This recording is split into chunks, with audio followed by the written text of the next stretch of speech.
collaboration, and so each person is going to be doing a piece of the overall. And so we'll actually start with John.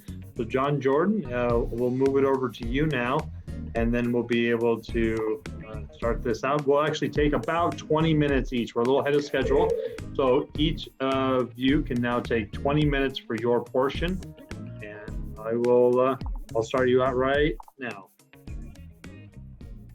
All right, greetings. I assume we probably have some new people here since we introduced ourselves a little earlier and showed our tools. I forgot when I introduced myself. I have to remember that everybody doesn't know what I do. I just kind of assume they do, but I know we don't. So I'm going to show you just a couple of pieces of mine real quick. Let me change cameras here. This is the most recent piece I've made. I finished this just this past week. This is a sugar maple burl that my friend Chris Ramsey gave me probably 7 or 8 years ago. It was big enough to make 3 really nice pieces. It's primo wood, and this was in the freezer for several years. And then I turned it about 3 years ago, and then I got around to carving it. I started probably about 3 weeks ago. So if any of you are on Instagram, you could see the process of this being carved and textured and stuff. But that's that. I'll show you one more. And I like to make these sort of things. This is a little Chinese elm burl jar. Has a little handle made of hammered steel. The lid is made of hammered steel, and you can see they look a little bit bronzy. That's because they've been colored with heat and a brass brush, and it transfers some of the brass onto the steel. The little lid comes off there, and you can see the little ears that the handle fits into are carved from the piece. So there's a ring left around the entire vessel, and then I carved that on there. So that's kind of what I do day to day. Now for this collaborative piece, since Lyle has actually turned the piece that they're working on for the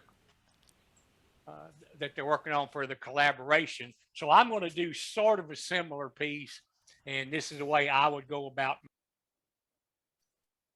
Okay, I should be back. Can you hear me now? Hello, hello. Yes, you're on. Okay. Then we should be good. Thank you. Thank you for being patient. Sometimes that happens.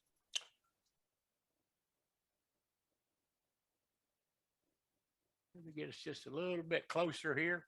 Okay, this is the shear scraper. I've already shaped the piece up with my bowl gouge and my little double-ended shear scraper. If you didn't see it earlier, slips into this handle. So one end for going one direction, the other end for going the other direction. And I shear scrape with my gouge, and you can see probably pretty well in your screen that I have a nice smooth surface here, and most people would be totally happy with this. This tool just takes it a little bit farther. And what this does, it will let me take off the tiniest amount of wood here and there to get that perfect curve in the shape. And it makes it very smooth, so you don't have to do much sanding. And I know that'll break everybody's heart. Now, the tool is not used flat. That's just a scraper. I'm going to tilt it up 45 degrees, and you'll be able to see. Let me get a little closer. You should be able to see a nice little shaving cutting down that burr edge. And I'm going to pull the tool along in the direction of the grain. This is an end grain piece, so I'm going to go from the large diameter down this way, and then I'm going to go from the large diameter down this way. So I'm going to turn it on. I usually slow the lathe down a little bit. This is the entire grip for this tool. It's just fingertip control. There's no strength. That's not this kind of grip, this kind of grip. No strength or leverage involved. It's purely finesse. And I can use that entire flat edge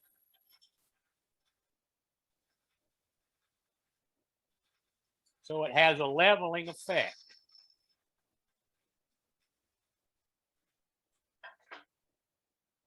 I'll move the tool rest around.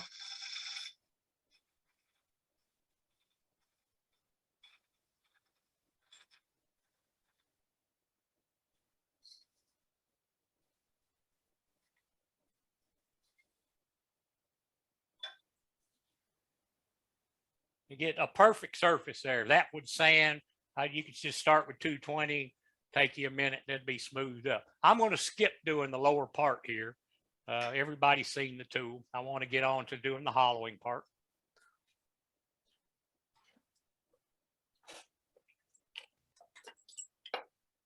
But I'll show you how I put the burr on there. I take a little ceramic slipstone and I polish off that burr. And then I stroke up and along on the bevel, and that puts a nice little burr on the top of that. Easy peasy. Let Cindy know, or Cynthia know, if you have any questions, and she'll relay them to me. All right, we're going to work on the hollowing here now, and I'm going to show you my hook tool. First is the hook tool. Let's see if I could get a little better picture. So the hook tool has a removable tip. If you weren't here earlier, it's a 3/16 square, and it's removable with a set screw, so it's very easy to sharpen with my little sharpening jig. And it's simply a little scraper. It cuts with the burr that's on there, so it's very simple to use. And the nice thing about this is it cuts in any direction. It's not overly aggressive, but as long as you have a fresh burr on there, it cuts really nicely. The tool works on the theory that, let me go ahead and get it in the right place here now, that the tip is in line with the straight part of the shaft. And so as long as I have this tool rest behind the hook, there's no twist or torque on this tool. It doesn't do any of that. So when I touch this to the wood, it just cuts. Let me change cameras now. Now that one's frozen up. This is terrible. I apologize, guys. I'm not sure what to do, but try to reset it. This thing is running. I did a demo last night. It worked great. It's been running all day here.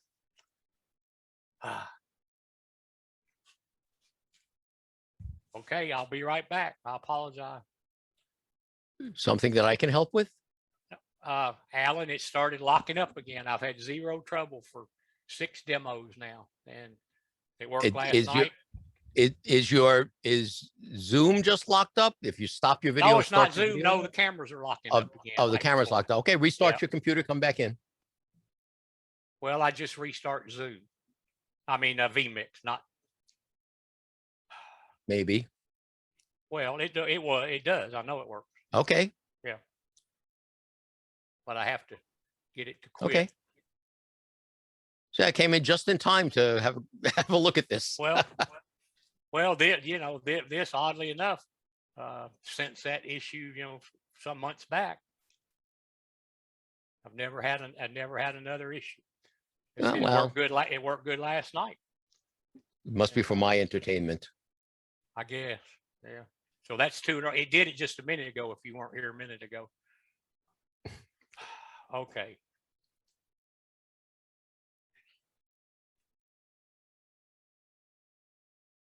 vMix.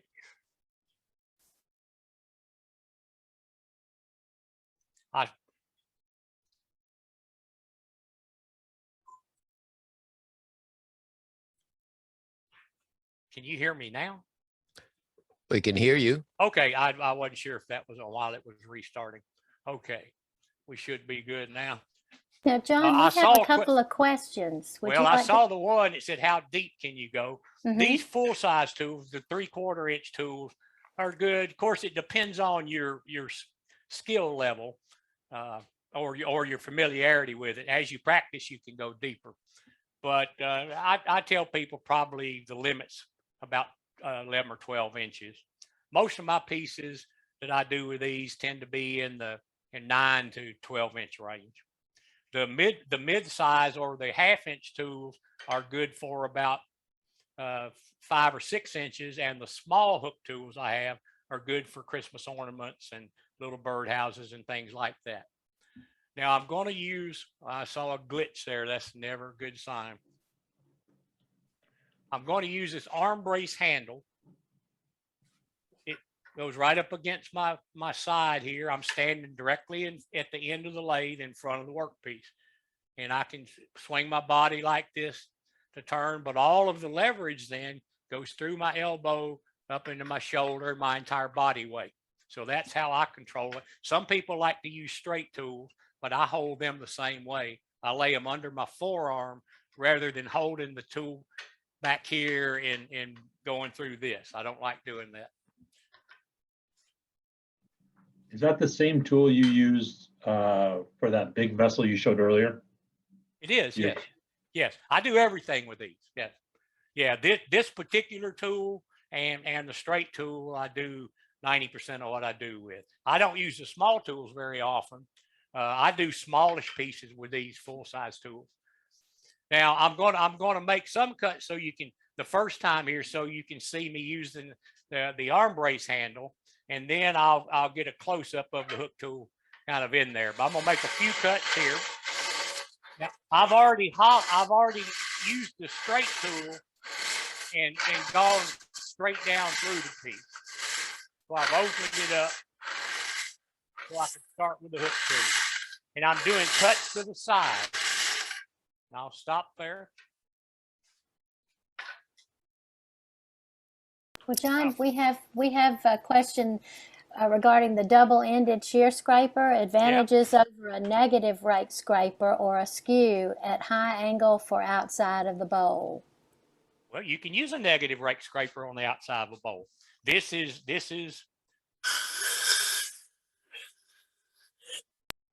that's just as several people have pointed out, that's another way to do it. I don't use negative rake scrapers in that. And a skew is not a scraper for, skews are not for doing the outside of bowls in general. There are people that do it, but generally that's not the way we want to do that. Someone else is asking what model of robust lathe you're using. This is an American Beauty, and if you're interested in American Beauty, they're the same price from all dealers, but I'll give you a $200 tool credit for my hollowing tools. We sell a lot of robust lathes. We're probably his top dealer right now, and they're good people to work with. It's fabulous lathe. You can ask me more about that when we do the question and answers later. Let's stick to the hollowing now. I want to get up here we'll get just a little bit closer.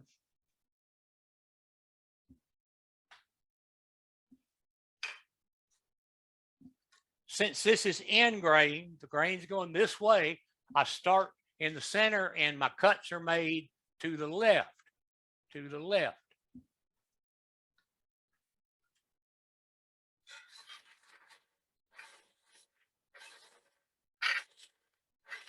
If it was a side grain piece, I could cut in any direction, basically ignoring the grain direction.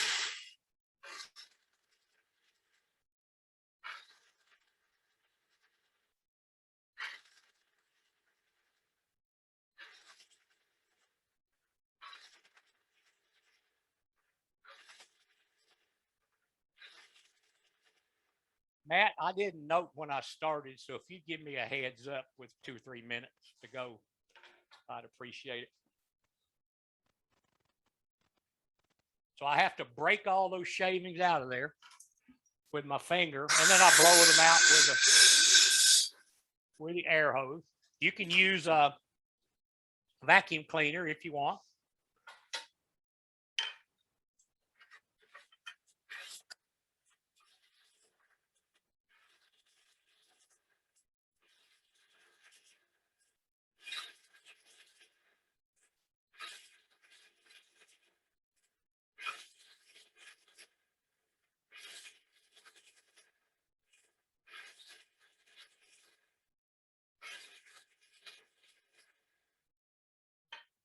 Okay, my first objective, which I've kind of done here, is to get the bulk of the waste out of this. The second objective is to go through and make the piece about twice the finished thickness. So if let's say I wanted this to be a 1/4 inch thick, I'm going to go through and make it a nice even 1/2 inch. Let me find my calipers. I don't know if we can see what we've got now or not, but that's probably pretty close to 1/2 inch. I realize you can't see it there, but it's about 1/2 inch. And if I get it nice and even at double the finished thickness, then it's pretty simple to go through there and reduce it and make it a 1/4 inch. So let me make a few cuts here, and I'll explain how I keep up with where I am. Basically, what I'm doing now is going through here and just smoothing up what I've already done.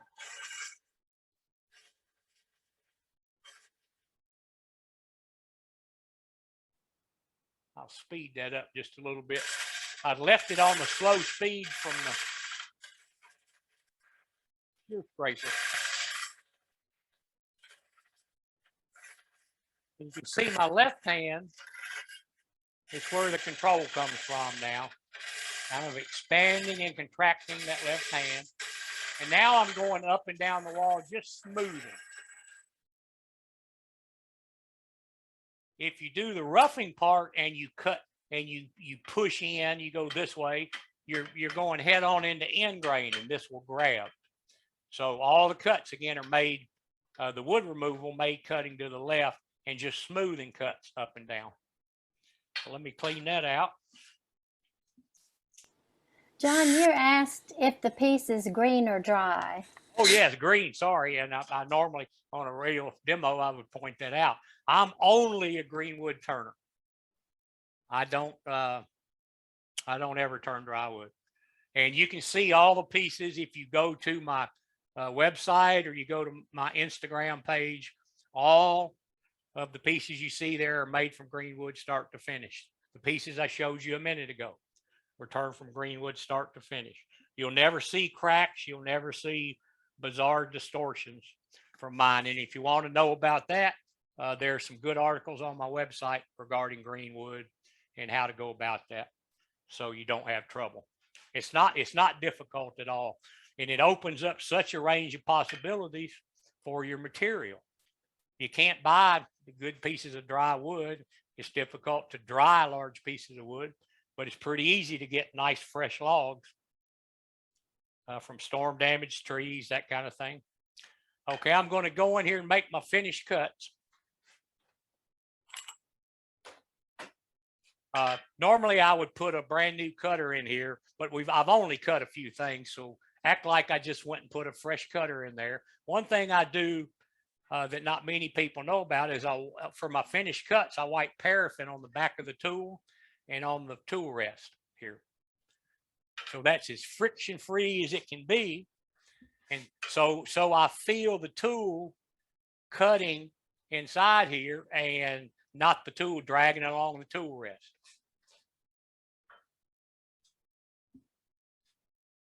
I'll see if I can get a little bit closer here.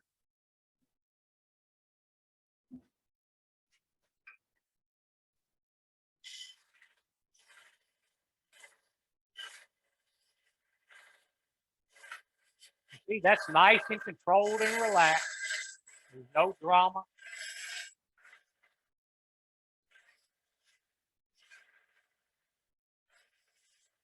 And what I'll do right down where I stop is I square up a little shoulder.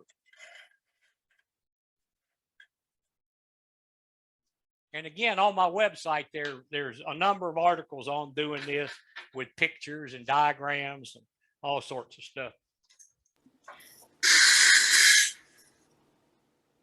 John, there's a question. Okay. I'm not sure what they mean. You might understand more. Does this put a lot of pressure on the shoulder? No, not at all. No, if you keep that, and that's a good question. You want to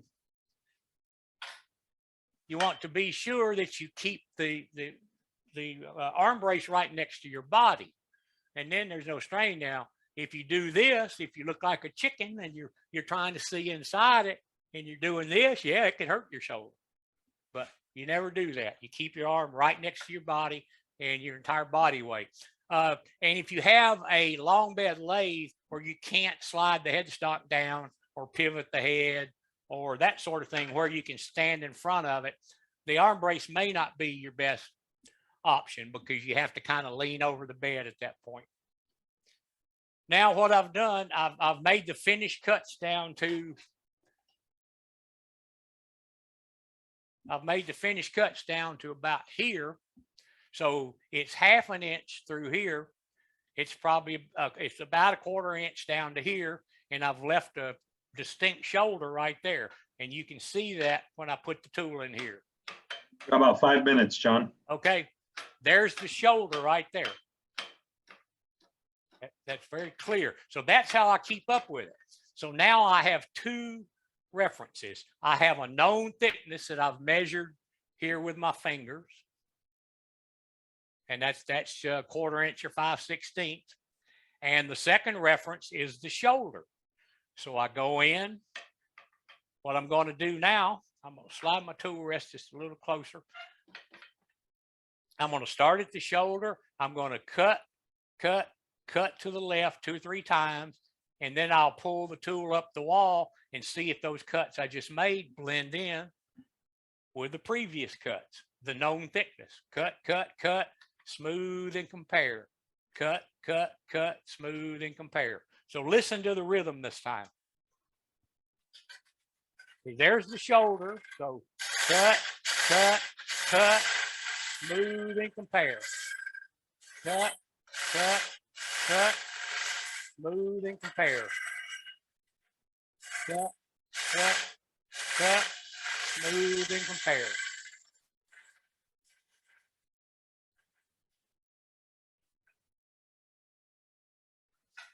Then what I generally know that I've gotten that about right. Experience goes a long way here. And Lyle's going to show you his laser. He talked about it a little bit when he was showing his tools earlier. I have no issues with using lasers to do this. I just don't need it for these kind of things. And well, you can't quite see it, but that thickness is about right. And that's down to the shoulder, which is down here now. Oh, my camera's glitching again. Probably going to lock up. So there you go. That makes sense to everybody? You have any questions about that? Now, usually, like I said, the big part of the time when I measure that, it'll be correct.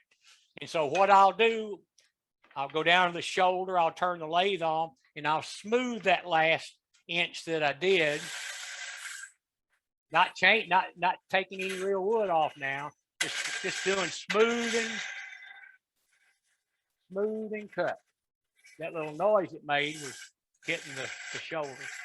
So I'll just do light, smooth, and cut.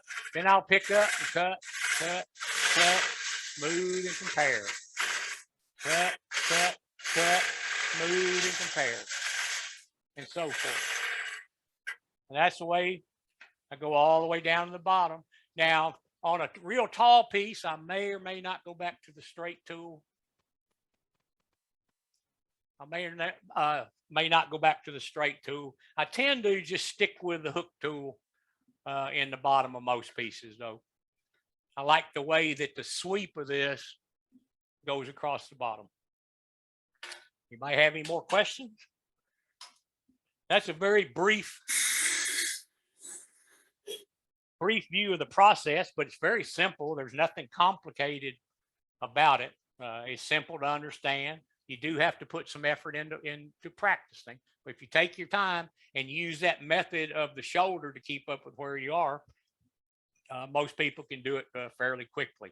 What you don't want to do, and what I haven't pointed out, well, a couple of things. First of all, I have the lathe nice and tall. So when I'm holding my arm brace, you can't see my feet, but I'm standing very comfortably, pretty much straight up. My knees are not locked, but I'm just standing straight up. And I don't try to see inside. you can't see anyway, and all that does is make your back hurt. So what you're going to do is you're going to develop different senses, and you're seeing it in your head rather than visually with your eyes. And that's the best way to describe that. And so I know in my head what I'm doing in there, and that you can develop that fairly quickly. I don't think I have anything else, so we're going to pass it on to Lyle. Thanks for being with me. Lyle. Thank you. And Lyle, you're up. You unmute myself. Thank you. Nice job, John. It's almost impossible to do a hollow form in 15 minutes. It takes me about a half hour. I'm just kidding. Anyway, yeah, nice job in explaining. I'm going to do a hollow form also. There are two of us that are doing hollowing, and then we're going to pass it on to the next person to do the lid and finial and so forth.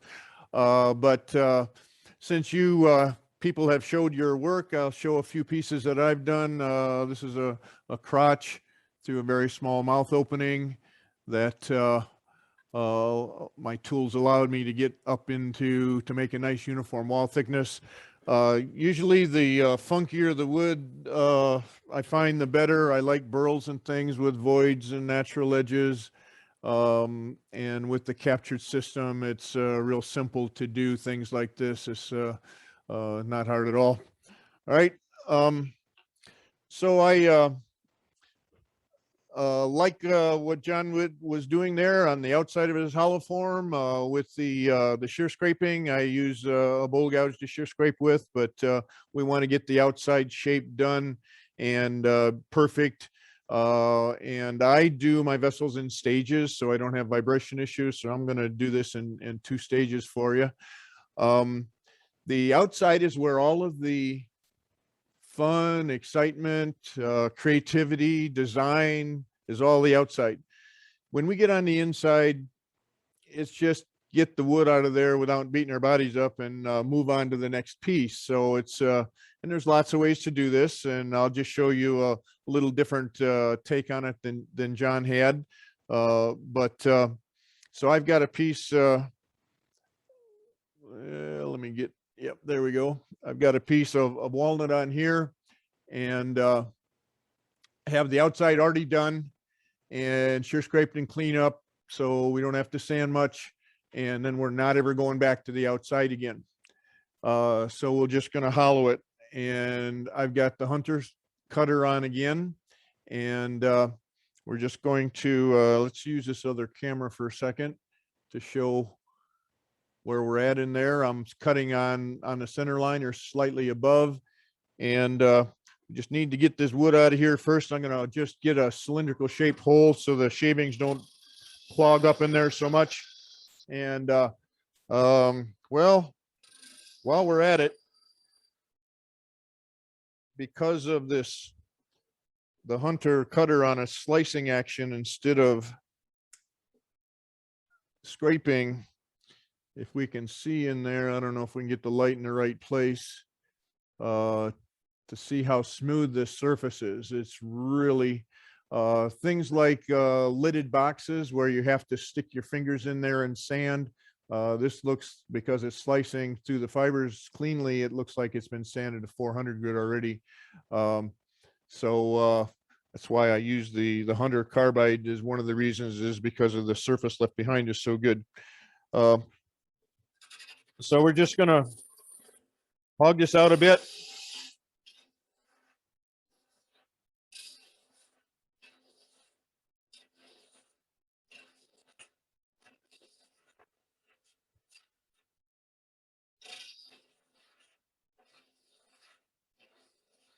You notice the shavings on my hand because we're slicing, it's not making sawdust.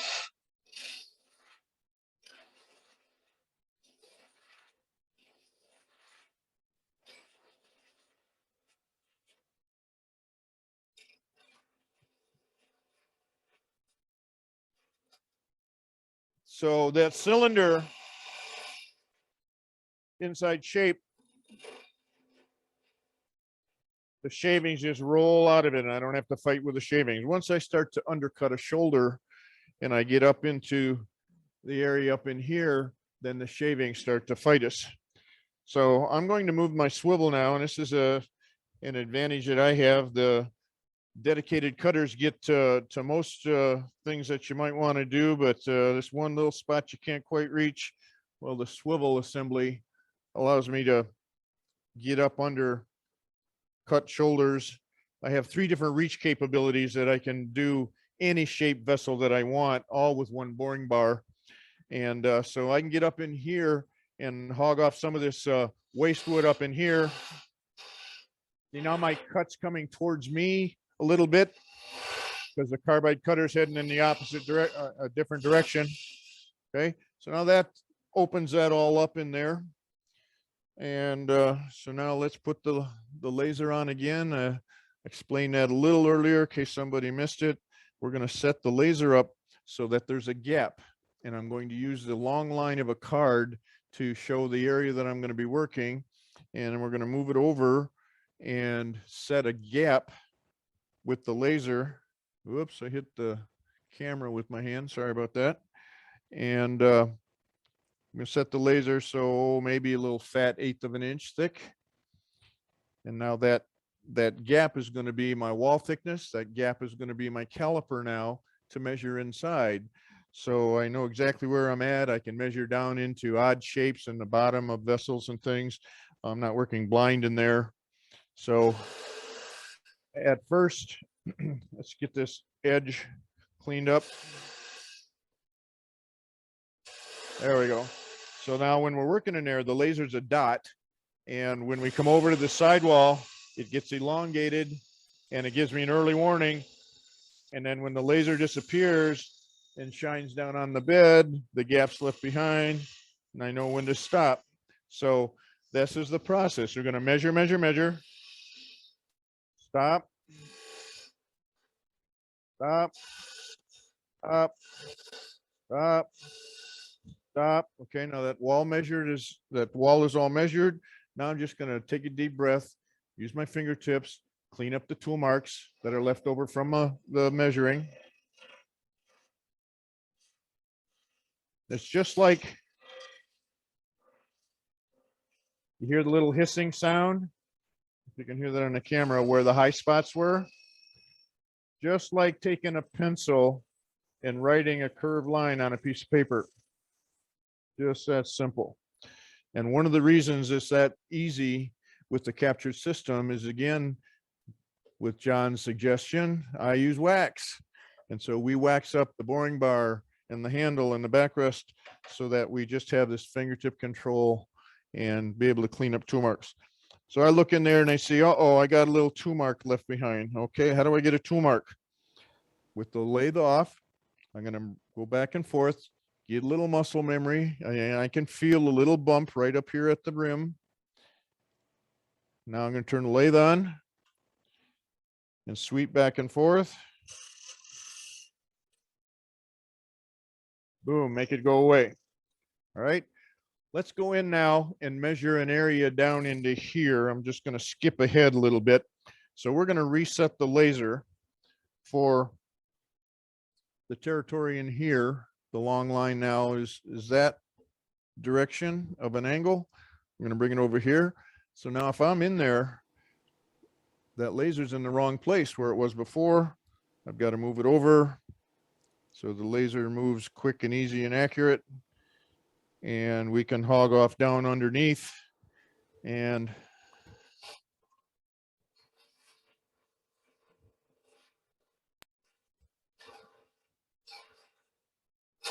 want the laser to disappear again. There it is. I stop. Get up here a little bit. Stop, stop, stop. Clean up the tool marks. Now in that largest diameter here, the shavings get packed up in there, so blow them out. So that's all there is to it. Just measure, measure, measure, clean up the tool marks. Let's clean that up. Someone asked how Transition far it you into take. that upper part. Someone asked how far you Move take the center out tool first. very slowly across the surface so that you leave a good clean surface behind. Was there a question? Someone asked how far you take the center down first before hollowing. Yeah, there's a sequence here. I drill a drill hole first, part way down, not the drill hole's not a depth gauge. That gives me an easy access without the nub. And then I take the first stage down as far as I'm going to go. You're going to see in a second here. I can do it right now. What I've done is I've measured this and I've measured this and I clean this all up. I just go measure the rest of that. Well, I'm going to skip ahead. And so I would finish get my camera out of the way. So I would finish this first stage of the outside of the hollow form that I've done. I'd finish that first stage all the way down to the inside. So now I've done stage 1 on the outside, stage 2 on the inside, all hollowed and measured and cleaned up. And then I'm going to go and do stage 3 now on the outside. So. And Lyle, do you have a guide chart showing what angle you used when you're hollowing? Angle I use when I'm hollowing. I don't understand that question. The cutter and the or the cutter and the hollowing system is all captured in stationary. There's no movement.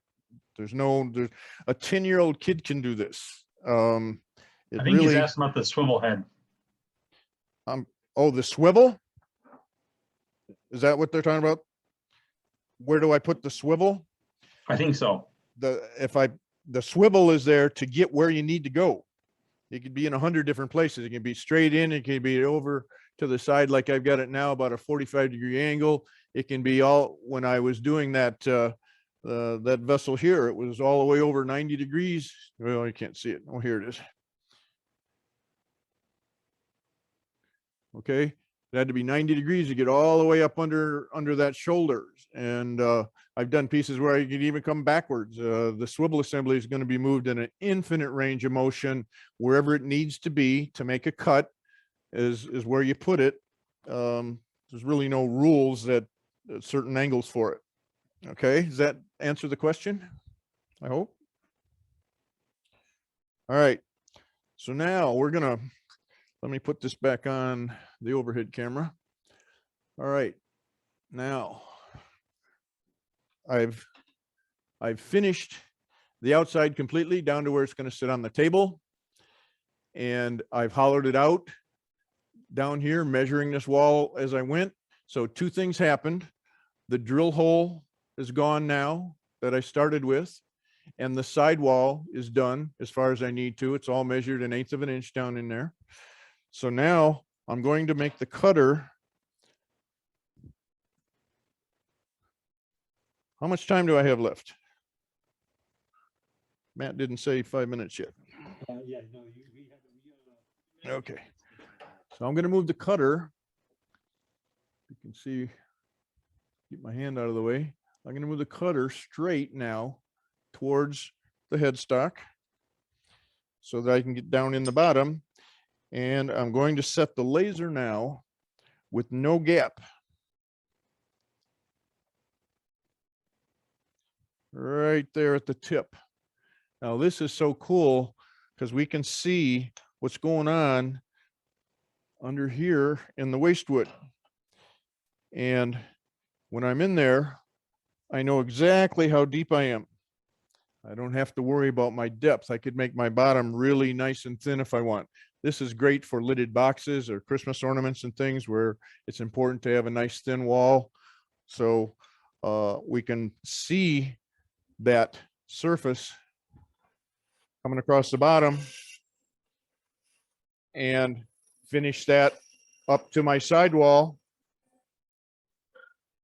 that it's already done, and make a nice, I could make a bottom that's flat. I can make it rounded. I could make it pointed, anything that I want to do. And I just watch the laser for my depth perception. So the laser takes all the guesswork out of it. So Lyle, you're asked to explain the depth gauge measuring tool again. okay. The laser is set right at the tip with no gap. Okay, can you see that in the camera? We can see that in the camera. Yep. So there's no gap now. When I stick that in there, I know where my tool is. It's right on the far side of the laser. So I keep hollowing. I can get, I go in here a little bit deeper, about to here, and I'd clean that wall up. I can watch the laser move across the surface. So the laser shows me where the inside of the tool is on the inside of the vessel. Okay. So that's really the process, really simple. Make the laser disappear, measure, measure, measure, clean up the tool marks and move on to the next stage. And don't go back. You can't go back, because I too, like John, I use green wood only. So don't go back, because it's going to start to distort a bit and it's too thin. It's going to flex and vibrate. So I normally don't do this either. I don't part things off, but we're going to do it here just for the collaborative. When I part it off, I always give myself some waste wood and I reverse everything with a friction drive, reverse chucking method, so that I can put anything in the world back on the lathe with my method. But I don't want to rip the bottom of it up with a parting tool like I'm doing right now. 5 minutes. So we're going to have to clean this up a bit. Lyle, 5 minutes. 5 minutes. Okay. Well, I'm a little early then. So since I'm a little early, maybe we can talk about a different tool or a different thing. But there we go. We're ready to pass this over to Tod. We'll just send us right through the camera and he'll catch it on the other side. And I mentioned earlier the fireball thing. This is a diversion really from turning, but I think many of us are concerned about fire in our shops. There's an item. It's an automatic fire sprinkler. Okay. Let me show you a little 30-second video about it. I hope I can do this by sharing my screen. Bear with me a second. Let us stop it. Share screen. High tech here. You'll be proud of me, Alan. Are you seeing the guy with the fire? Yes. Yes. You are. Okay, so I'm going to start it. I can't see what you're seeing. All right, there we go. Wherever there's a fire, if this is in the area, it's going to put it out and it's safe to use. There's a guy here holding it in his hand. All good. Okay. Stop sharing. Okay, there I am back again.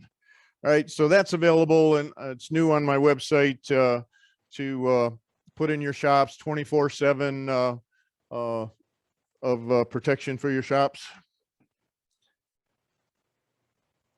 All right, so I guess I've got a couple minutes early. We'll pass on the time to Tod and let him take it from here. Well, actually, we're going to go to John Jordan for just a moment. He has something he'd like to say. John, are you around? Good.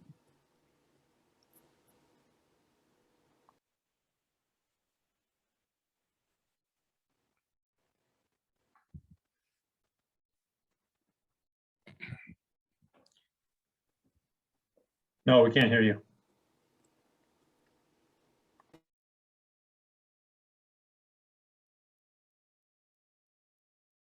How about now? Yeah, Hear me you're now? here. Yep, Yes. we're good. We're good. Okay, somebody in the chat rightfully pointed out that I was not wearing my face shield. And what I want to say, I said I got it nice and cleaned off. this morning ready to go, and in the frustration of the equipment problem, when you're standing here and this stuff doesn't work, it gets a little stressful. And trying to get all that stuff going, I didn't put my face shield on. So I do wear my face shield. I'm an extremely safe wood turner. I've never had even a stitch in the end of a finger in the 35 years of turning. I turn slow. I turn carefully. I use good sound wood. I don't turn fast. I wear my face shield. I wear ear protection. You should all do the same. So sorry for not having that on and setting a bad example. That's all. Thank you. Lyle again, I totally agree, John. Thank you for bringing that up. Whenever the lathe's on, the face shield's on, very important. Protect your. I have hearing aids because of all of my, probably partly because of all of my shop time, and so you got to protect everything: your ears, your eyes, and your dust. So be safe. Okay, I am up next, I guess. So we're all set for me. Is that right? That's right. Okay, perfect. Well, I did get the vessel from Lyle, so thank you, Lyle. Although this one is maple and not walnut. So so what we're going to do is make the lid, and so we'll have this little vessel have a little lid. The opening is there, and it's fairly small or whatever, but I've got a little tenon on my lid that fits inside that. This is not perfectly round because Lyle and John Jordan turn wet, and then second turn or twice turn, and this is a little bit off round. So the lid is not exactly fit, but it's pretty close. So we're going to turn a little lid. The inside of the lid has a little hollow, a little tenon, and nice little form on top. So what we've got on the lathe, if I can get this switched over correctly. Let's see, there we go. And let me get myself down in the corner. We've got a little piece of maple on the lathe. I've got it on a chuck. I've already turned a tenon on one side and the start of the lid tenon on the other. So this is what I started with. Between centers, I got center on either side. And between centers, I turned off one tenon and then mounted that in the chuck. And what I've done so far is just turn down this other tenon. And this will be the tenon that will fit the vessel at this side. So getting in the chuck just allows me to get access and hollow this out. So we'll be using the mate tool to hollow this out, and then some gouges and stuff and scrapers to turn the rest of the lid. So I will grab. I've got the mate tool here in my hand. It's the mate number 1. So the mate number 1 has got this is an older version in a smaller shank. It's got a 1/2-inch shank to fit a 1/2-inch adapter on a tool handle. I've got my modular handle here. They're 3/8 thick and 5/8 wide, and then they've got the number 1 cutter. You can see in the overhead there, in the tip of it. So I'm going to wear safety glasses for this. This is a fairly small piece, so I'm comfortable with wearing safety glasses for this part. I'm just raising my tool rest up, and let me go to see if this one, yeah, we'll put that up there. We've got sort of a tailstock view, a wide angle view behind me that might get blocked from my shoulder, but at least you'll be able to see the other two angles. So I've got the mate tool set to where it's going to cut right on center with the handle level. Tod? Yes. Your video is flickering. Can you see that? Oh, I do see that in Zoom. It's not flickering on my system. That is strange. Let me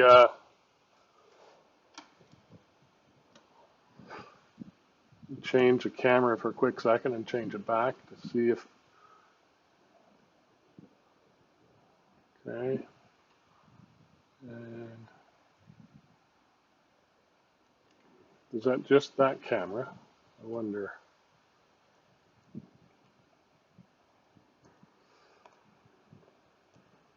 You might try to take yourself out of the picture. That, all those are working. For some reason, this one is not working. That is strange. Okay. Nope. Well, we'll just do it this way. And we will put that one there. And let's see if we'll try that. So I don't know why that was flickering like that. I have to look into that because that's unusual. And is my volume okay? I did turn it down just a couple of notches. It was loud, I guess, a little bit earlier. Yeah, it's a bit loud. Okay. I'll try and talk quieter. I do have a fan going on beside me, or can you guys hear the fan at all? No? Okay, Nope. good. Okay, down one more notch. Okay, so I've got this on the lathe. I've got my mate tool ready. I've got the power on and turn the speed up. I've checked the chuck just before. It's nice and secure. I'm going to turn around 15 to 1800 RPM. No need to go full speed unless you want to. The tool flat on the tool rest, supported at the full diameter width of the tool, not up here, but back here. And so I'm just going to make sure I can see that okay, right there. And then we will, actually before I use the mate tool, I want to define how thick we're going to have the rim. So I'm going to start with a parting tool, and we'll just part in to see about where we want rim thickness. So I'm going to start a little wide, just pushing straight in. So that's a little thick. I'm going to take just a little bit more off of that.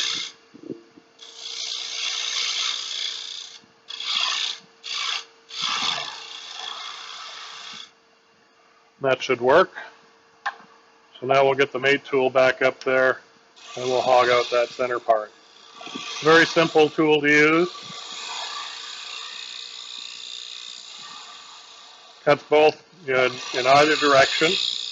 To get the best grain, smooth grain, you want to cut with the grain, which would be this direction. This is face grain. So from large diameter to small diameter will be my final cut. I could undercut this a little bit if I wanted to inside the rim, but I'm just going to keep it simple and not do that. So I've got, let me see if I can do this. So in the wide camera, you can see, not quite, but I'll widen out a little bit. I'm just holding it with fingertips on the end here to control it, and just holding it down on the tool rest.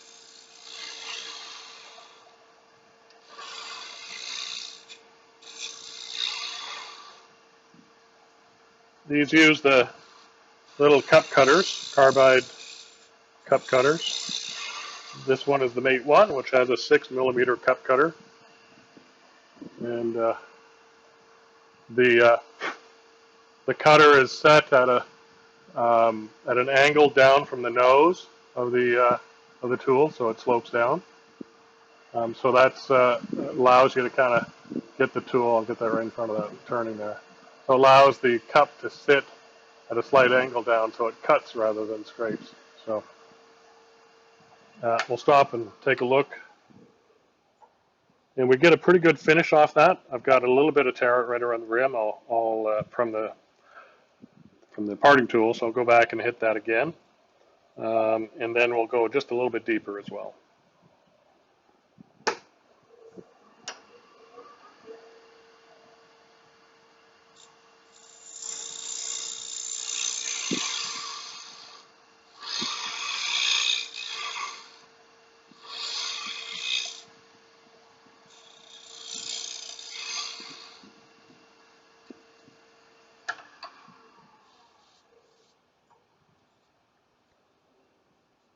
little bit of tear out. I'm going to try and do one nice smooth last pass.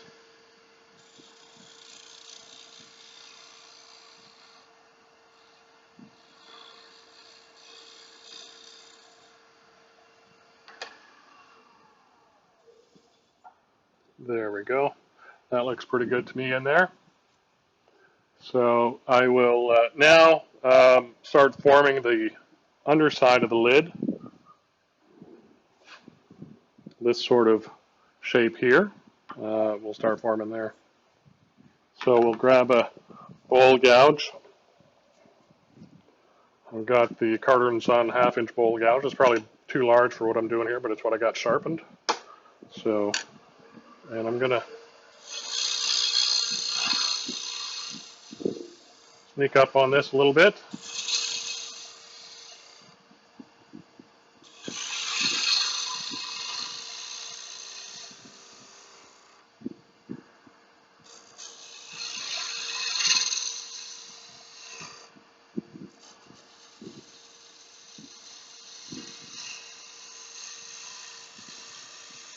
And I'm just trying to make a general shape that I think will look nice.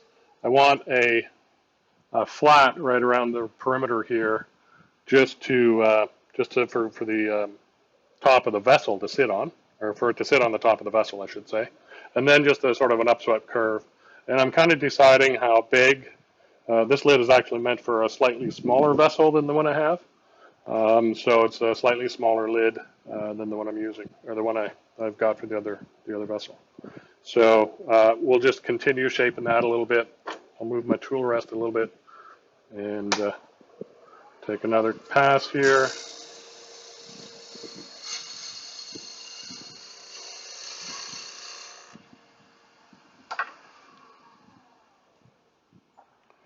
It's not a bad cut. I'll do some negative ray scraping on that.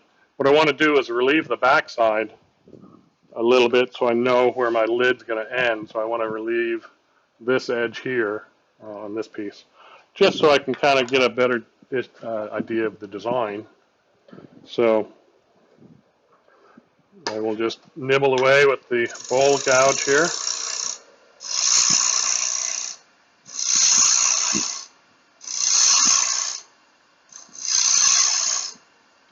Kind of take this edge down a little bit further. I think it's a little thick for what I'm wanting to do.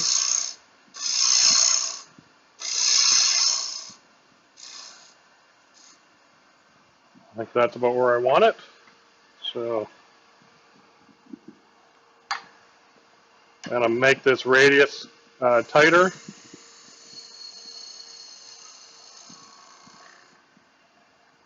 And then a little negative rake scraping. I've got a skew here that I've just sharpened, kind of a blunter skew. It's a negative rake scraper now, really. And we'll just do a little bit of scraping. Raise the tool rest ever so slightly. And I'm going to scrape the flat. Make sure it's nice and smooth. And then transition around that corner. I got a little bounce there, a little chatter at the side here.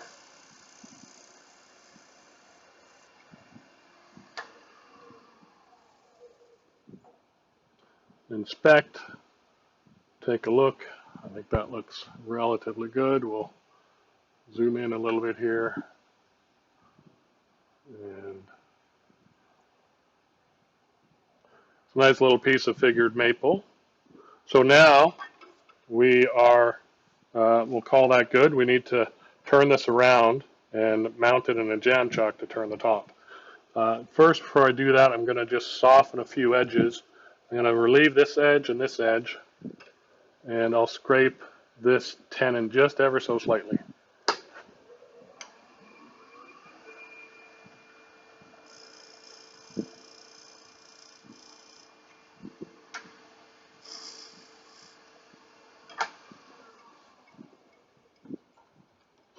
Oops.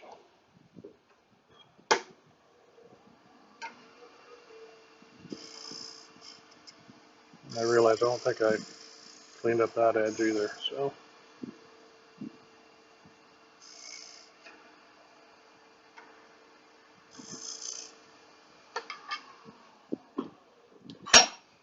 So that looks pretty good. Feels nice, not too sharp.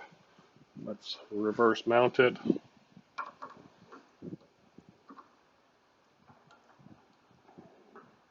And I have a jam chuck ready to go, so we'll get that in there. And I've marked it jaw 1, so I want to make sure I try and get it close to where it was mounted previously in my practice session. Just kind of trying to wiggle it, and the jaws seat in those little depressions. And we should get a fairly close wobble-free mount here.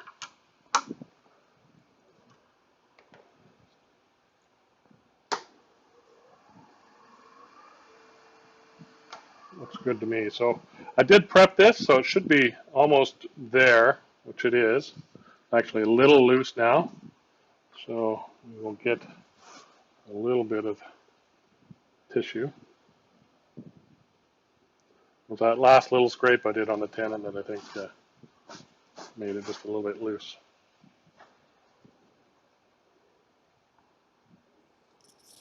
Tod, what kind of chuck and jaws are you using?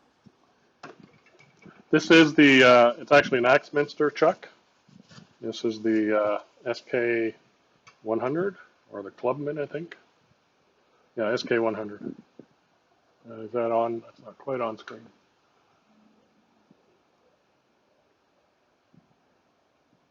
There it is.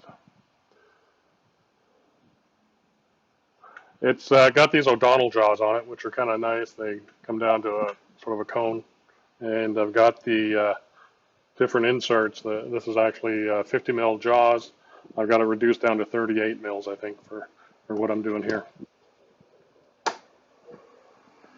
The other thing I did with my jam chuck is I relieved this area here so that I've got my fingers able to get in there.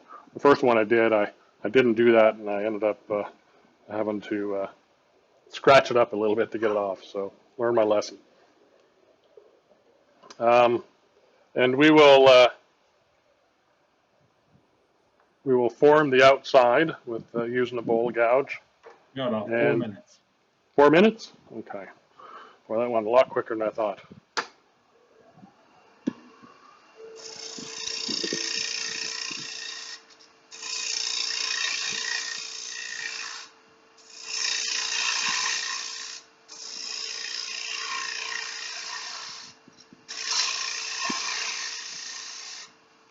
A little bit high.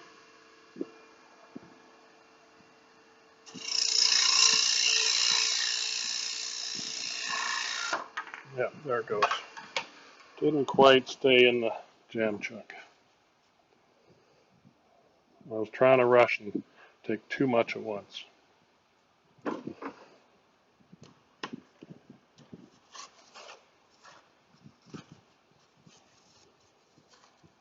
So maybe I will cheat and go the other way.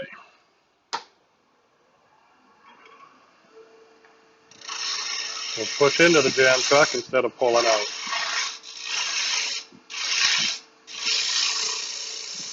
Not a cleaner cut, but it's going to work a little bit better. And I want to get to a point where I can use my teardrop cutter to clean this up and create the shape. So we'll switch over to this, which is my small teardrop cutter in my half-round bar. I'm going to use that to shear scrape and scrape up this shape. I don't always do this, but with this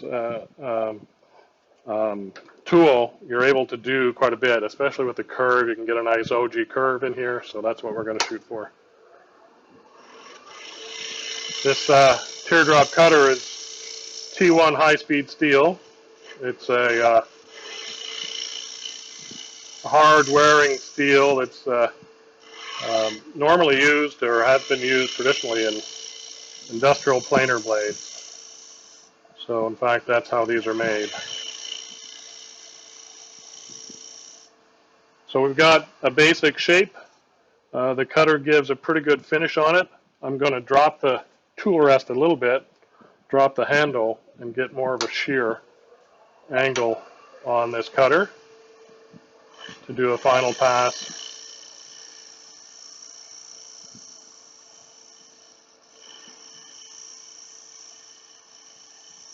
With some nice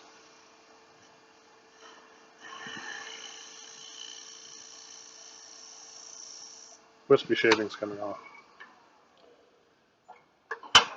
So there is our lid for, and let me go back to where,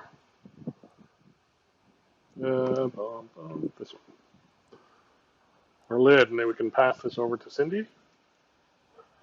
And that's how I made that little lid. You can see the nice figure in that maple.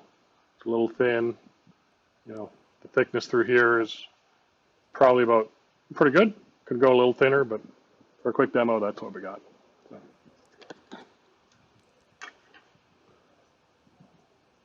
Do I got any time left, Matt? I got, I could show a couple of things. Oh, Cindy's up. Good. Yeah, we're out of time, but okay. Here you go, Cindy. Thanks, Todd.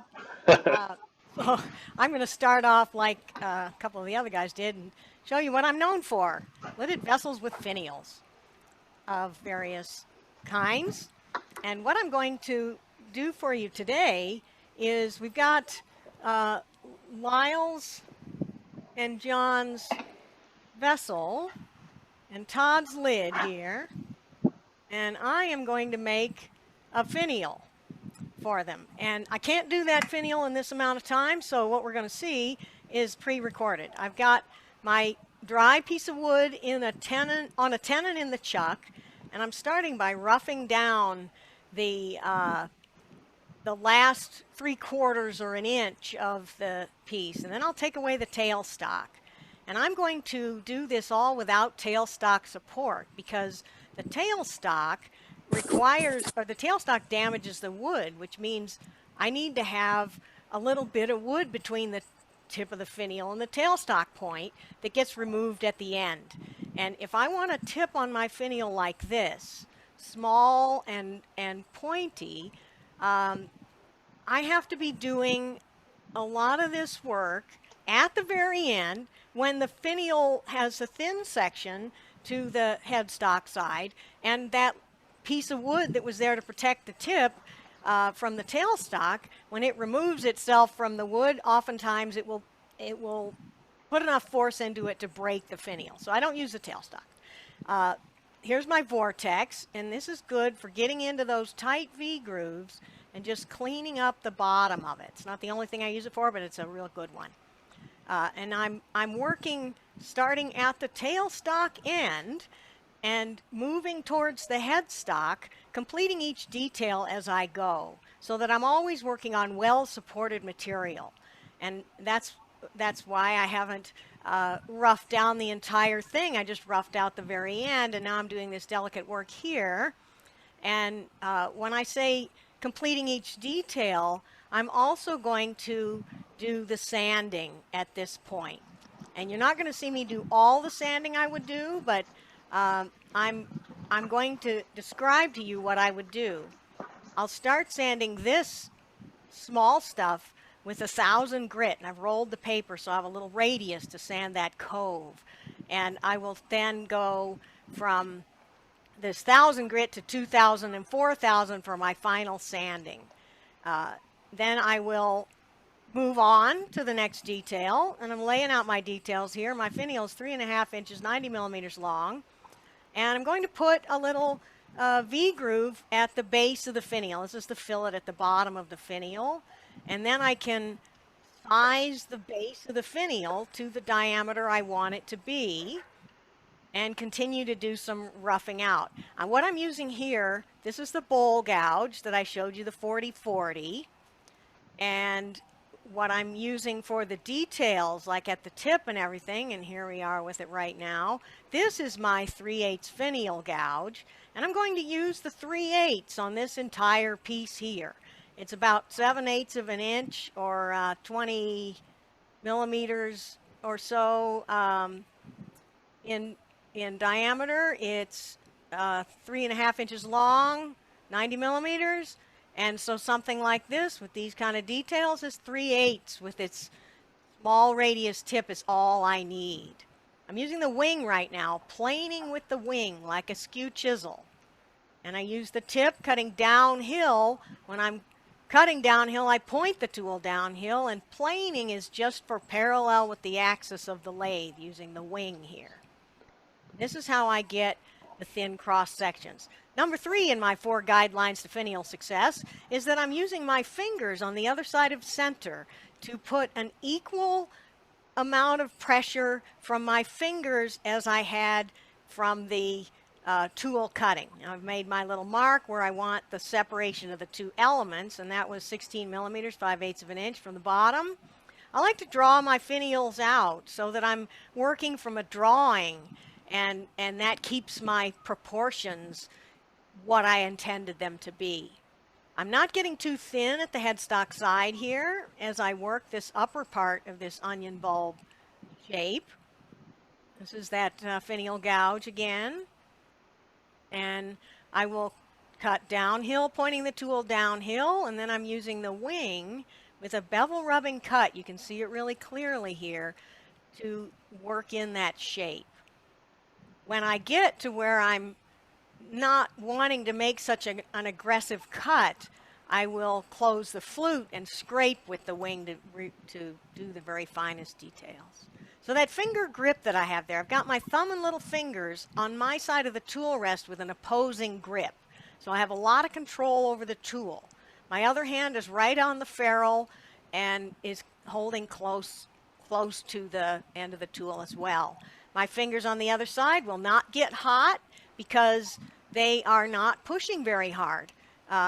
My number 4 guideline to finial success is a light touch and a careful aim. The light touch being that if my fingers are getting too hot, I'm pushing too hard, or I'm cutting too aggressively. This is a small thing, and I'm making very light cuts. Here's that entry cut and convex bead cut that I'm doing with my finial gouge, and I'm shaping that bottom part of the onion bulb shape. I've already done that upper part of the onion bulb. Now I'm just working on to the headstock side of it. I will not go back to the thin parts at the tip at all. I'm working in this V groove that separates the elements with the finial gouge, and sometimes a tight area like this, the finial gouge with its 40-degree bevel angle won't fit in there.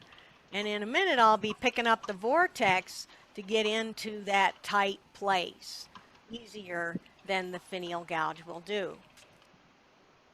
So this is going to be a cove below this onion bulb, and it's a cove like any spindle cove, except that one side's bigger than the other. Now we're going to sand this onion bulb because I don't want to wait until the end for the sanding. I did wait until I had the whole bulb done. I'm starting with 400 grit, 600, 1000, 2000, 4000. Keep the paper moving, and I'm not putting much pressure on. See it deflecting right there? Something I can do to keep it from deflecting is fold the paper so that I'm pinching the wood between 2 layers of abrasive. That way I can put pressure on it without deflecting it. So I've sanded to 4000 grit. The 2000 and 4000 Abralon really just polishes the wood. And that gives me a marvelous surface finish with no scratches at all. So no matter what kind of a final finish I put on it, it's going to look great. This cove, I'm turning from one side down to the bottom and from the other side down to the bottom, with the one side bigger than the other. So I've got quite the long cove here. And then on the other side, I don't have nearly as large of a radius. And here, when you see me make this sharp corner, I'm starting away from the corner. I'm making very light cuts right up to that corner so that I don't damage the fragile corner by taking a heavy cut. I'm going to make a tight little radius at this side of the cove. You notice the really light cuts. A light touch and a careful aim keeps my details exactly where I want them. Here's the vortex getting in to clean up that tight gap, and I can use it like a gouge, swinging the handle to create some curvature at the bottom of that onion bulb. The light touch gives me thin cross sections and the ability to take a tiny bit of wood off in just the right place, which is how I get my shapes tuned up to the way I want them to be. Light cuts, and it's amazing how much difference a tiny bit of wood being removed from just the right place will give me. So at the bottom of this finial, I'm going to make a recess, or I mean a tenon that will fit into a recess on the lid. And that's how the finial mounts to the piece. Using my parting tool now, this is the thin parting tool, as a negative rake scraper, and then I'll undercut the flange, the rim of the finial, so that it'll sit down nicely on the lid. Sand this final bit here, and I'm going to color this finial just for fun, because, well, Joe's going to color the vessel, so we may as well have a colored finial as well. Trans tint dye full strength, because the dye soaks in deeper into the end grain than the side grain, and I find to get a more consistent color. Consistent as in not varying in its coverage when I use the dye full strength rather than diluting it. So for a finish, on a final finish on this, I can't be rubbing it out because I'll rub the dye off in the side grain areas. So what I'm going to use is a spray finish. I use this Krylon acrylic spray lacquer, and I'm going to do 2 coats, one of them facing the tailstock, the other one facing the headstock. Lay this spinning at about 300 RPM, and now I'm ready to part off, leaving about a 1/16 of an inch long 1.5mm tenon to fit into a thin lid in case my lid wall at the top is fairly thin. Deburr that little corner there to make fitting easier and give myself a bit of relief there for the parting tool so I can undercut the bottom of the tenon. That gives me more options in case my lid's really, really thin. And I've got my hand elbow on the headstock, and my hand isn't touching the finial. It's just cradling it, ready to catch it when the parting tool gets all the way through the cut, so I don't mar the finish. And there we are. I drilled a little hole, or I made a little mark on the end, and I'm going to drill a little hole with this pin vise and a very small drill so that I can put an earring in the inside of the lid. It acts as a bit of a fastener as well. Making a jam chuck for the lid. I've got the caliper set to the lid tenon, and I'm scribing using the point of the caliper nearest me and never touching the far point to the work. So I transfer the diameter. This is my recess finisher that I showed in the first segment there, and it is giving me a parallel sided recess that I will fit to the finial, and or not to the finial, to the lid. And then I'm going to turn my dang phone off. Okay, sorry about that, folks. I've calipered that tenon on the finial, transferred the dimension, and I'm using my thin parting tool now to make a little recess that's about a 1/16 of an inch, 1.5mm deep. And I will talk about the finish on the finial in a minute. We got to keep going here. I've got the finial fit in there, and now I'm going to drill a hole for my little earring. And that will act, like I said, as a fastener. So I'm drilling a hole the right size for the setting. The post on the earring is the hole I drilled in the finial. And now I've got my vessel and my lid, and it's got a hole in it. And what I'm going to do is take this finial, and after Joe is all done, what is that doing up there? After Joe is all done, I will glue the finial in, and here we have an earring in a silver setting. I drilled for the post into the finial, so I'll put the post into that hole and press the setting into the larger hole, and we're all ready for Joe. There it is, but he's not going to finish up right away, so we're going to show you this all done and all finished at tomorrow at the Vendor Showcase Mark II. I had a question here. Why do I prefer a flat finish rather than a shiny finish on my finials? Well, one of the main reasons for that is it's understated, and I like the look. But another reason is, with that spray finish, it's going to soak in deeper into the end grain than into the side grain, just like the dye. And that means that if I have any sheen to the lacquer, it will be shinier on the side grain areas. And if you want to think about where's the side grain on this piece, we have side grain on the large diameters and on the small ones, side grain, and then we have end grain here and here and here and here. And so you end up with not getting a consistent sheen unless you build up a bunch of coats, which building up a bunch of coats introduces another problem. So another thing to be said is this is the finish I use for a colored finial. If I'm doing a finial out of natural wood and I'm not coloring it, then I use a slightly different finish and I will wax it at the end. It's a little shinier, but I like that matte finish. So how am I doing for time? How much time have I got? You have 5 minutes right now.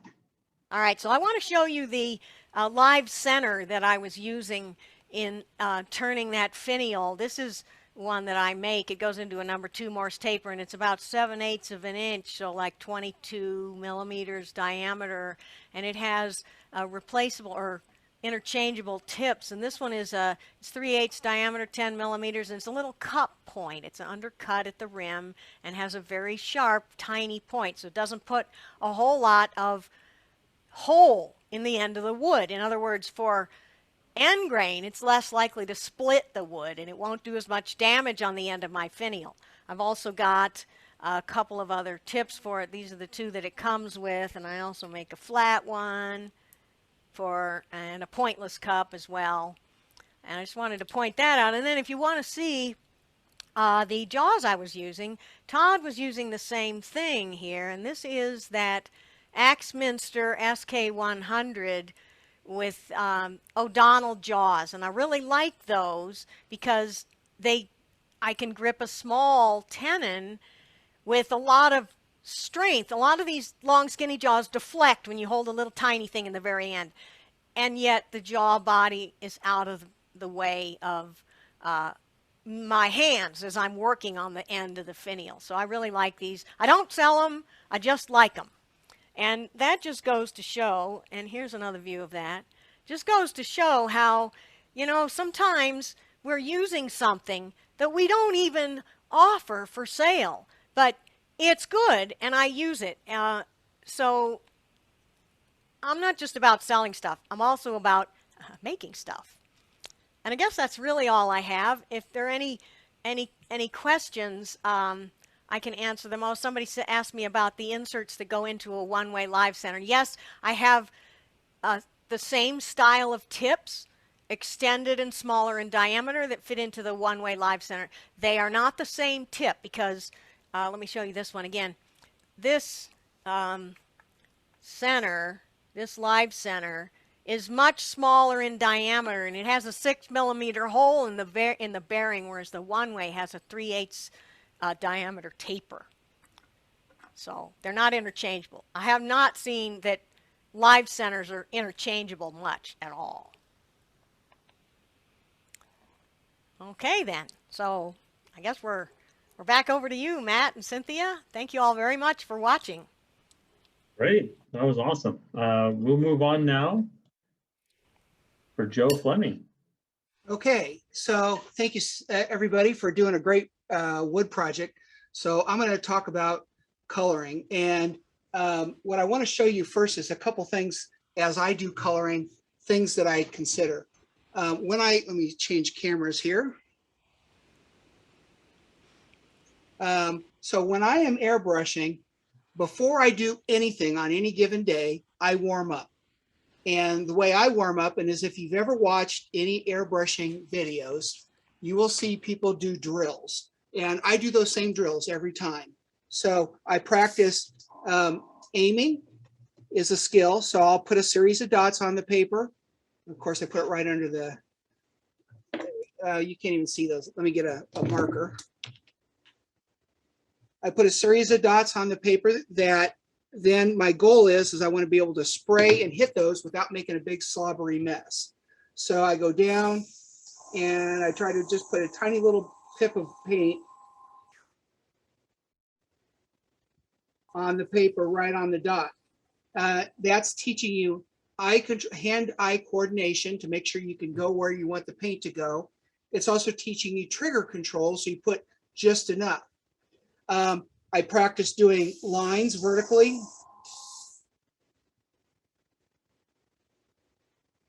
I practice lines horizontally.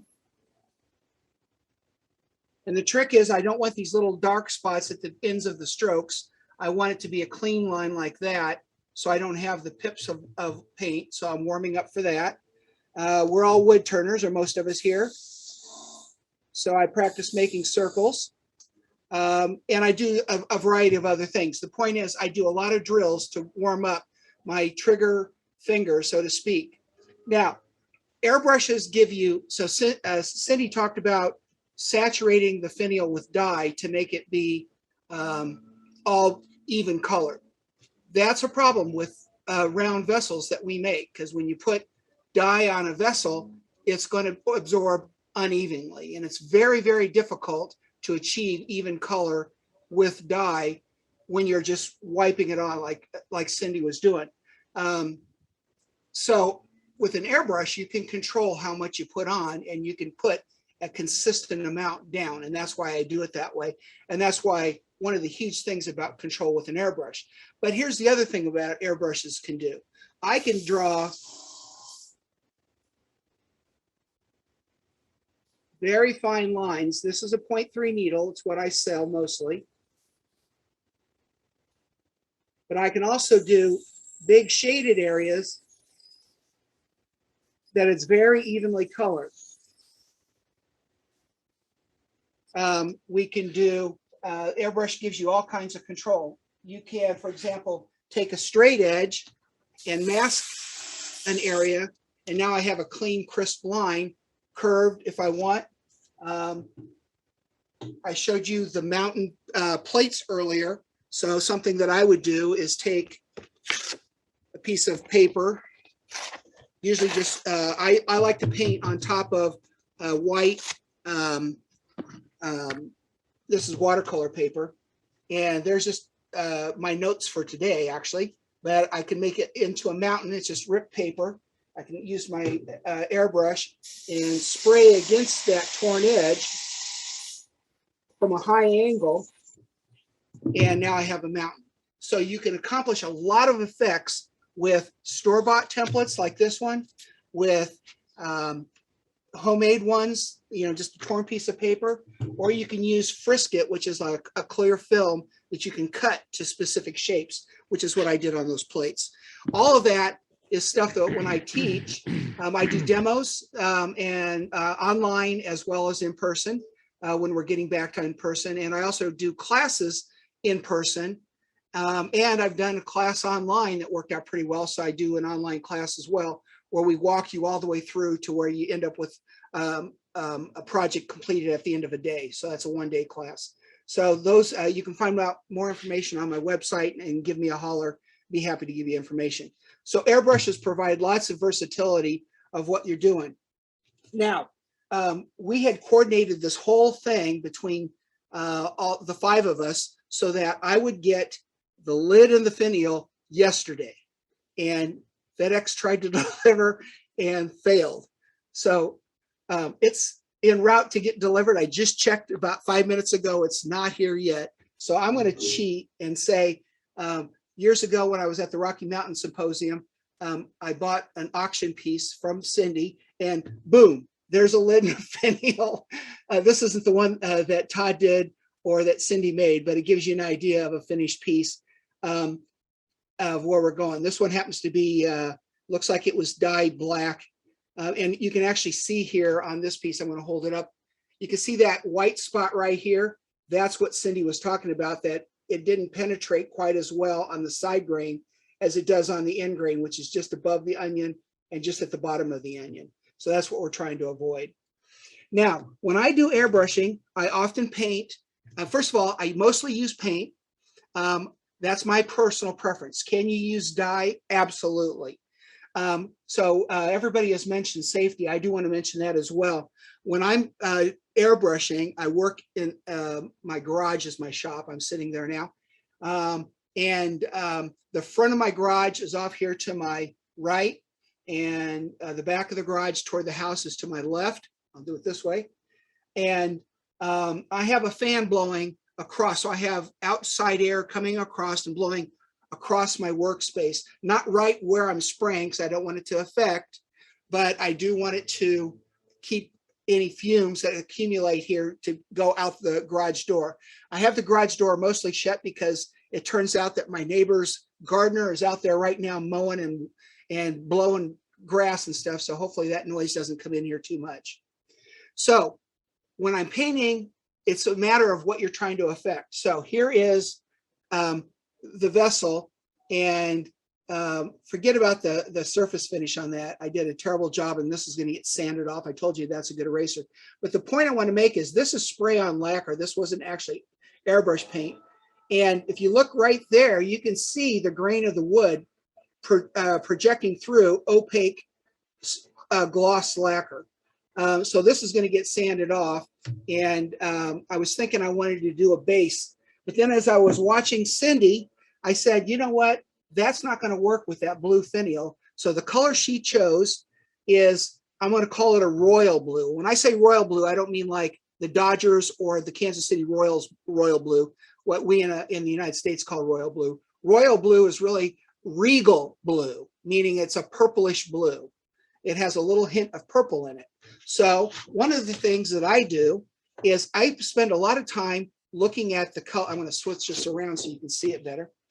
I spend a lot of time looking at the colors in my kit of paint. So these are many of the private stock colors that I carry. Here's blues, here's reds and purples, here's greens, and here's yellows.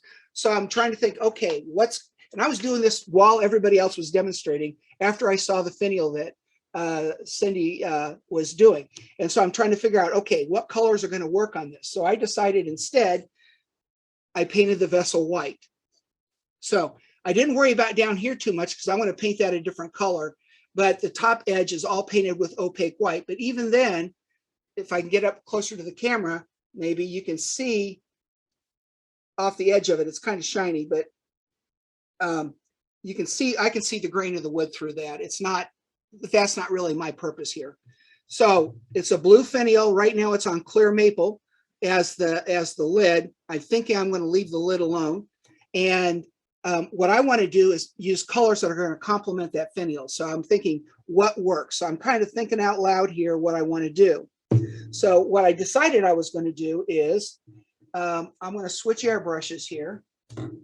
And let's see what's in this one.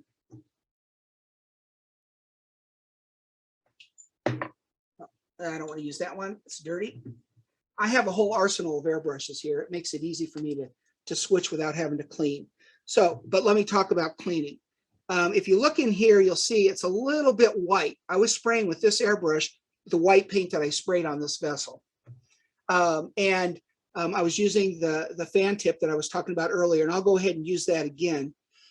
The question that people ask is, how do I clean an airbrush? And I always say it depends on what you're going to do next. So if you're going to paint white, which is what I did, and then I'm going to paint a dark color, which is what I'm going to do next, a darker color, all I have to do is spray the rest of the white paint out, and I can go right on to the next color. I don't have to do any additional cleaning in here. Now, because the airbrush ended up sitting for about 30 minutes, I cleaned the white out because white will cake up and cause problems on my airbrush in terms of paint drying on the tip of the needle and things like that. So I went ahead and cleaned it, but normally I would not clean it if I was going from white to a darker color. What I decided to do is I'm looking at these colors and I said, I like this dark, this is a dark violet. This is a red shade violet, and I like this magenta. I like those three colors together, and I think they'll go well with the blue that Cindy was using. So I was trying to estimate what blue Cindy was using, and I sprayed this card with two of my blues. Now forget the lettering there, but this blue is called marine blue, ultramarine. This blue is called phthalo blue. This one is that color there. So that's what an airbrush looks like versus this with a paintbrush. And this has a hint of green in it. This one does. This one has no hint of green in it. It's very blue and maybe even leans toward the red side just a touch. So it's not true blue. It's a tad over toward red, where this side is a tad over to green.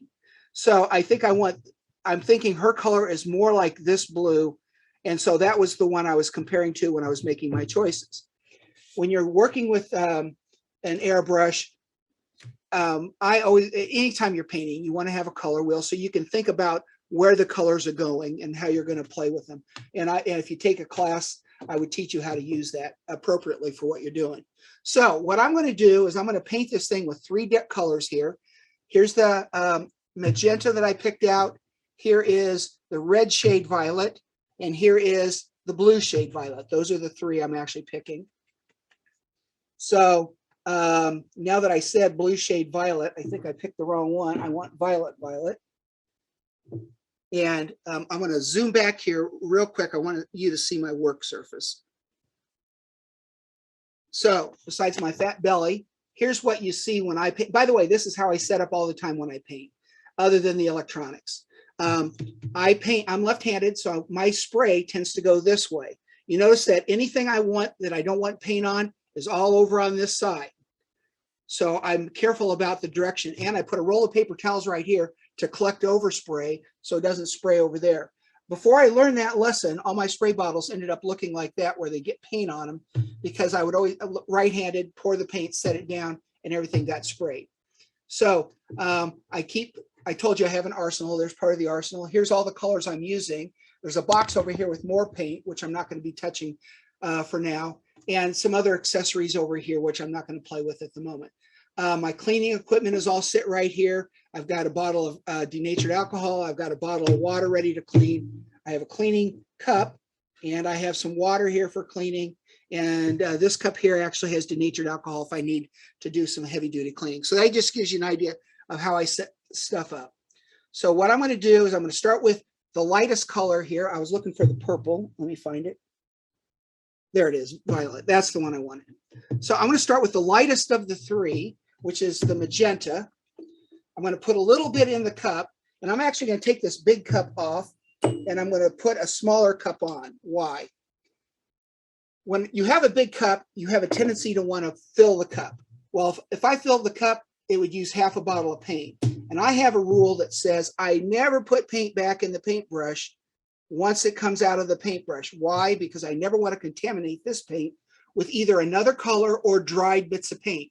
Acrylic paint, once it dries, does not re-liquefy when you put it back with liquid. It's done. And so if you dry paint goes back in the bottle, you're going to end up with crunchy bits coming into your airbrush and plugging it up. So here's that magenta. I'm testing it out. By the way, you can see the vertical spray pattern right there because I have the spray tip oriented for that. And what I want to do is I'm going to spray the vessel, and I'm going to try for the most part to stay off of the upper section of this. I could mask it, but I don't really want a masked edge. So what I'm going to do is when I'm spraying, let me move this out of the line of fire. When I'm spraying, if I spray across like this, you notice that it's narrower here and it spreads out over here. So if I turn the vessel upside down, the narrow edge would be closer to the rim, so I have better control right here. The other thing I just decided to do, and I'm doing this on the fly, is I'm going to put back on the regular tip. And the reason I'm doing that is it makes a little more defined pattern. It won't spread it out quite as much, but I can control the low edge better. So now I'm going to hold it with my fingers. I don't worry about the paint on my hands. It washes off. You could use gloves if you prefer. By the way, another safety thing, when I'm using any dyes, the alcohol-based ones, I have this thing wide open and I wear a respirator because that alcohol, this is vaporizing the paint, and it really vaporizes the alcohol dyes, and you don't want to breathe that stuff. So I wear a respirator when I do the dyes. The other reason I'm not a big fan of dyes so much is because dyes will, even if they're metal acid, they're going to fade over time. I've done some testing with that, and it's amazing how fast even the metal acids go. So now I'm spraying the red. You can see I'm starting to get it on there. I'm sneaking up. I'm spraying. I'm going to take my picture out of there so that it's not in the way. I'm spraying down here, and I'm working my way up to the edge so I know where I'm at. I'm not worried about getting to the bottom. I'm going to get a little closer. And I don't mind having a little bit of white right around the rim. That's okay. That'll be for the look. I want it to be looking kind of blended.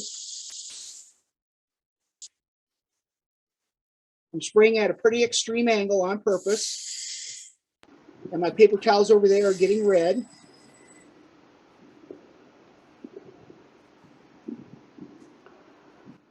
Hey, Joe, you got about 5 minutes. Okay. Thanks. And I'm just running out of paint. Put a couple more drops in here. I always say only put 5 drops in. You can always add more paint. But once it's out of the bottle, you can't put it back in the bottle. So my brush was clogging up a little bit. With acrylic paint, it dries so fast, you get what's called tip dry. And the tip dry will dry on the tip of the needle and starts causing plugging. So there's that red magenta going around, trying to be fairly even in the coverage. Now I'm just spraying toward the bottom. Now I'm going to spray out a bunch of that while I'm shaking the next bottle. Remember, when you shake paint, lid shut. You can ask me later how I know that one. It's really bad when it's dye. Trust me on that. So this one is the red shade violet. So it's more purpley. Okay, that's the magenta coming out. And what will happen is it'll transition to the purple. There we go. Now here comes the purple. So now I'm going down a little bit lower on the vessel. And I'm getting that darker purple coming in. Another reason why I like to have the white paper here is it acts as a blotter where I can waste paint. I can do, if I have plugging going on, I can spray off on the paper to make sure that I can blast it off. If it's on the tip of the needle, that helps sometimes. And now I'm just putting that next tone of color down there. And I went all the way around. I'll spray out the rest of this while I shake the next color, which is the true violet. With the lid shut. There's still red paint in there, or the violet stuff, so I don't care. And now I put some more of that, and now I'm just hitting on the bottom.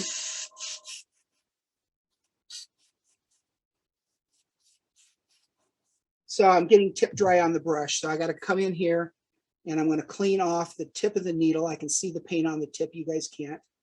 And that should make it flow better. There we go. And now I'm just hitting the bottom edge of this vessel all the way around. You might be able to see, yeah, it's kind of hard to see.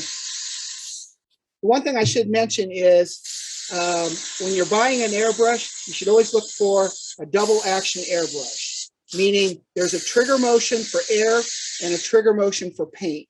I would never waste money on a single action airbrush. They almost have very little use, in my opinion. So I'm going to call that where we're going with that vessel. So I'm going to tip it up and try not to get paint on my hand. Hold on. And try not to put fingerprints on the white. So there is the 3 colors blended in with the white on top. And then the lid and the finial will go on top. I'm thinking the lid will stay clear, but maybe not. Because this is wet, I want to let it dry. I was thinking of maybe putting some, I showed you that mask a little bit ago.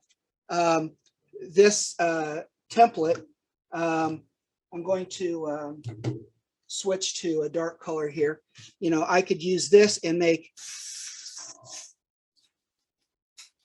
I was thinking of putting little dots on there, maybe up toward the white area. So you can see that with just the, like I said, this is just, this one, the paint's, I guess that's empty. Yeah, it's empty. So anyway, the idea is you can do some easy stenciling like that with a store-bought template.